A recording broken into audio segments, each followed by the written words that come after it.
स्वागत है दोस्तों आप सभी का एक बार फिर से ईएल क्लासेस के ऊपर। आज की वीडियो का हमारा टॉपिक रहने वाला है Anglo Saxon period in English literature, जिसका टाइम पीरियड रहा 450 ईस्वी से 1066 ईस्वी। तो चलिए दोस्तों, इस पीरियड को हम एक्सप्लेन करते हैं कि इस पीरियड के अंदर क्या कुछ हुआ। तो सबसे पहले हम देखेंगे कि एंग्लो सेक्शन पीरियड है क्या।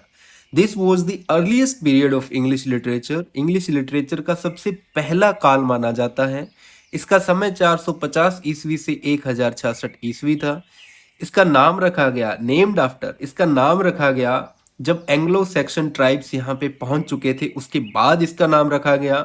और ये जो ट्राइब्स है इनके अंदर सम्मिलित थे एंगल, सेक्शन और ज्यूटस। ये तीन जो ट्राइब्स हैं वो इसके अंदर सम्मिलित थी। The language of the period was old English. इस काल की जो भाषा थी वो थी ओल्ड इंग्लिश, जो कि आज की इंग्लिश से बहुत ज़्यादा अलग है।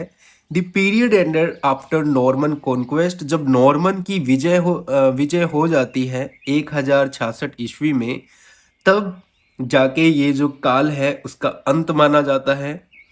इसमें हमारा हिस्टोरिकल बैकग्राउंड क्या रहा। Roman left Britain. रोमन्स ने ब्रिटेन को छोड़ दिया 410 ईस्वी में। The Anglo Saxon tribes come from. जो एंग्लो सैक्सन ट्राइब्स है ये कहाँ कहाँ से आई थी, तो ये आई थी जर्मनी से, डेनमार्क से और नीदरलैंड से। दे formed small kingdom in England. England के अंदर इन्होंने अपने छोटे छोटे राज्य जो है वो विकसित किए थे। Early Anglo Saxon followed pagan religion. जो शुरुआती एंग्लो सेक्शंस जो थे वो पैगन को मानते थे, पैगन धर्म को मानते थे। तो पैगन का अर्थ क्या होता है? पैगन का अर्थ उन लोगों से है या उन धार्मिक लोगों से है जो मूर्ति की पूजा में विश्वास रखते थे और उनके एक नहीं बल्कि मल्टीपल गॉड्स होते थे। दोस्तों, बाद में दे कन्वर्टेड टू क्रिश्चियनिटी। वो बाद में क्रिश्चियनिटी में आ जाते हैं। क्रिश्चियनिटी के अंदर दोस्तों बहुत कम गॉड्स हैं, लेकिन पैगन एक ऐसा रिलीजियन है जिसके अंदर मल्टीपल गॉड्स है। बहुत सारे देवी देवताओं की पूजा की जाती थी और वो मूर्ति की पूजा करते थे। क्रिश्चियनिटी को तब तक वे लोग नहीं मानते थे जब तक कि वो क्रिश्चियनिटी के अंदर कन्वर्ट नहीं हो गए। Society was based on warfare.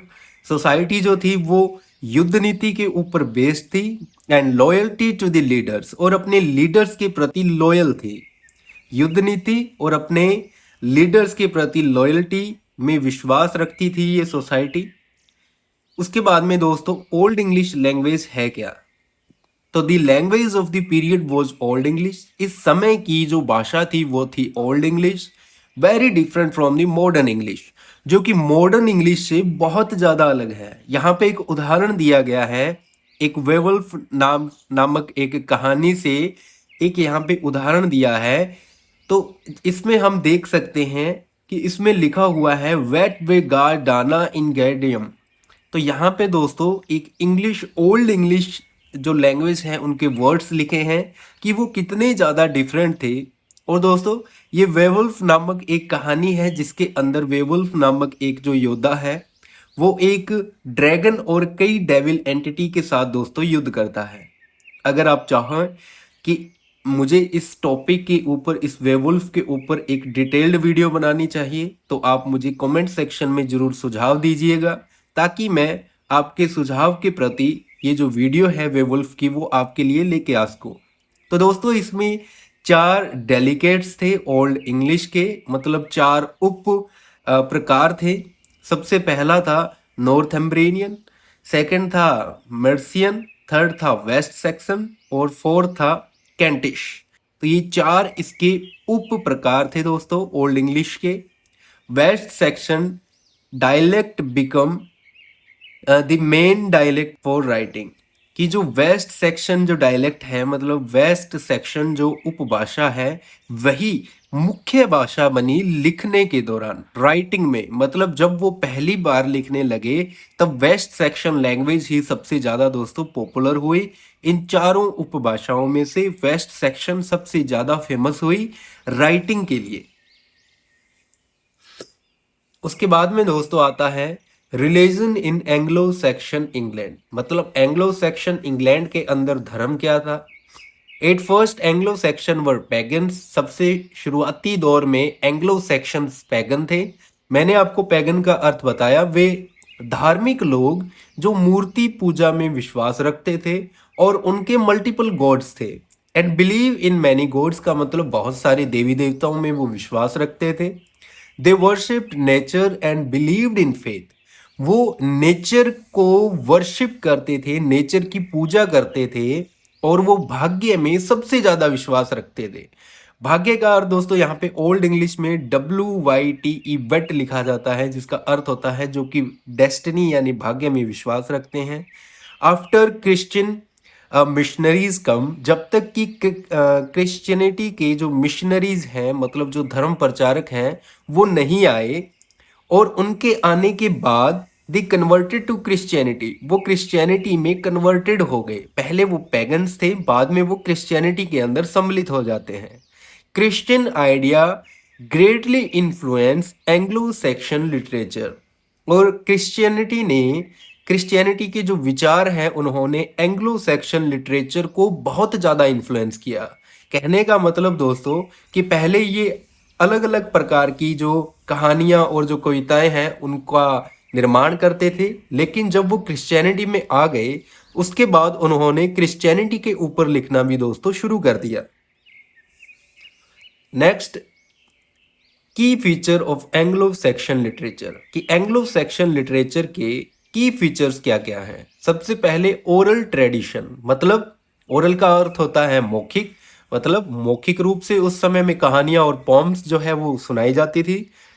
Stories and poems were told aloud by poet called scops, मतलब कि कहानियां और कविताएं जो है वो पोइट जो है उनको जोर जोर से पढ़ के सुनाता था, जिसको वो स्कॉप बोलते थे। हेरोइक पोइट्री, मतलब एक योद्धा की कविताएं। Celebrate the bravery and deeds of the warriors, जैसे विवॉल्व, कि इसमें बहादुरी और महानता को सेलिब्रेट किया जाता था, जैसे कि बीवॉल्फ। एलिजिक पोइट्री, एलिजी का अर्थ होता है दोस्तों एक प्रकार से शोक कविता, कि sad poems about lose and suffering, कि इसके अंदर सैड पोम्स लिखी जाती थी जिसके अंदर लूज और सफरिंग को लिखा जाता था। उदाहरण के लिए the wanderer and the C fairer.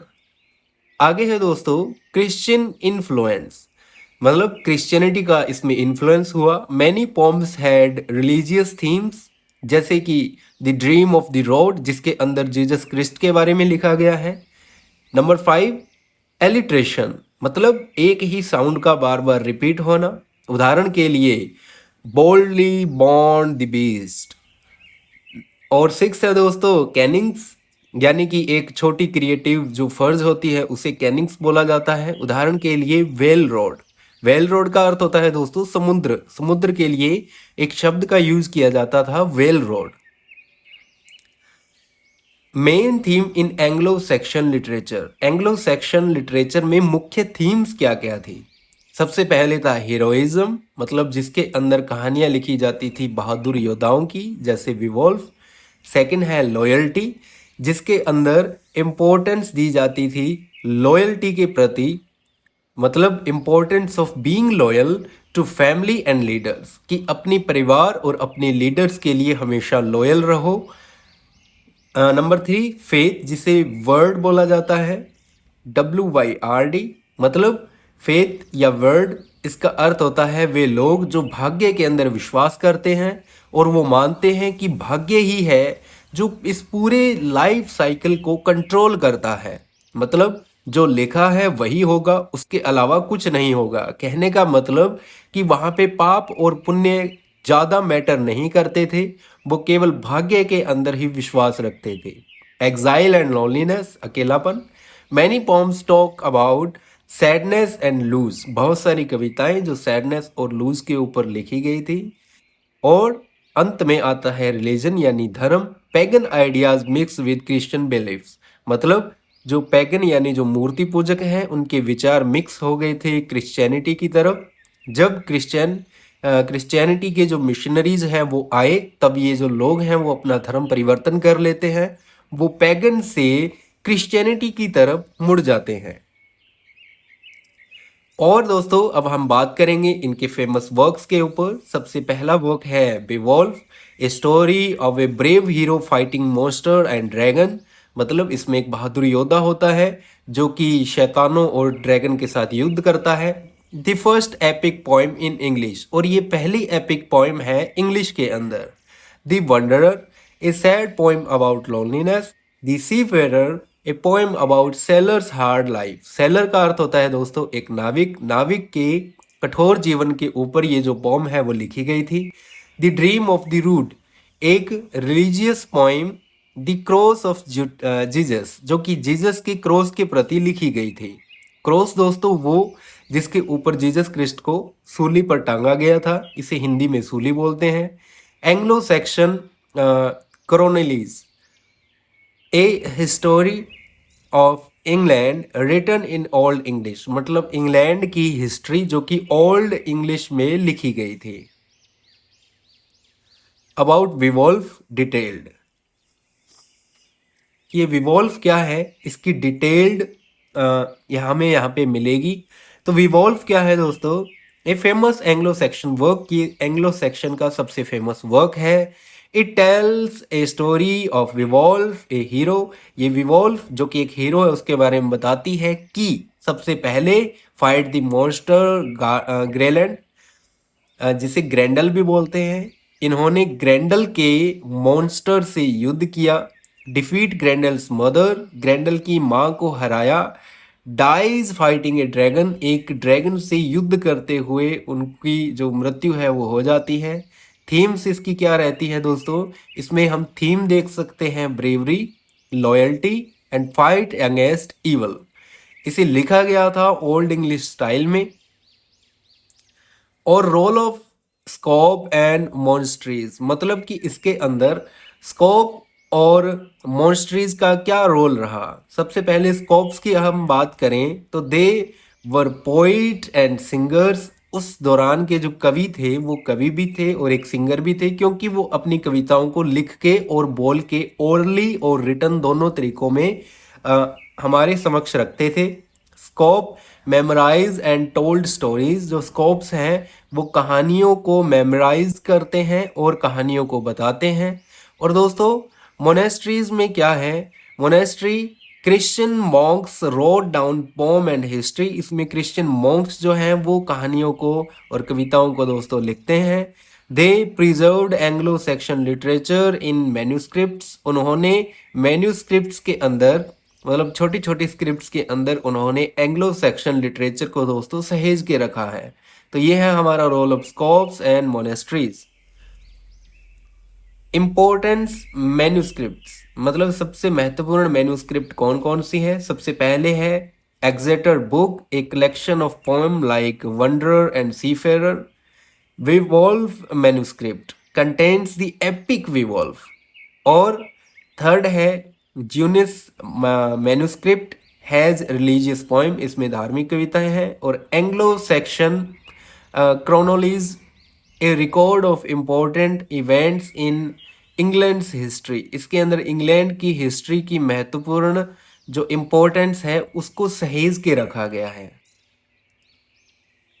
और दोस्तों decline of the Anglo Saxon period, Anglo Saxon period का अंत कब होता है, इसको डिक्लाइन कब कर दिया जाता है। सबसे पहले वाइकिंग्स इन्विजन, वाइकिंग्स जो है इस दौरान में जब आते हैं तब एंग्लो सेक्शन किंगडम्स वर वीकेंड, तब एंग्लो सेक्शन किंगडम्स जो हैं वो कमज़ोर पड़ जाते हैं। बैटल ऑफ हेस्टिंग 1066, 1066 ईस्वी में जब हेस्टिंग का युद्ध होता है। The Normans defeat Anglo Saxon, Normans जीत जाते हैं और एंग्लो सेक्शन को हरा दिया जाता है। This marked the start of the middle English period, और यहीं से मिडिल इंग्लिश पीरियड की शुरुआत मानी जाती है। तो दोस्तों हमने इसमें मुख्यतः क्या पढ़ा, इसकी समरी क्या है। The Anglo Saxon period is beginning of English literature, Anglo Saxon period ही इंग्लिश लिटरेचर की शुरुआत है। Old English was the main language, इस दौरान ओल्ड इंग्लिश मुख्य भाषा थी। Literature focus on heroism, religion and sadness.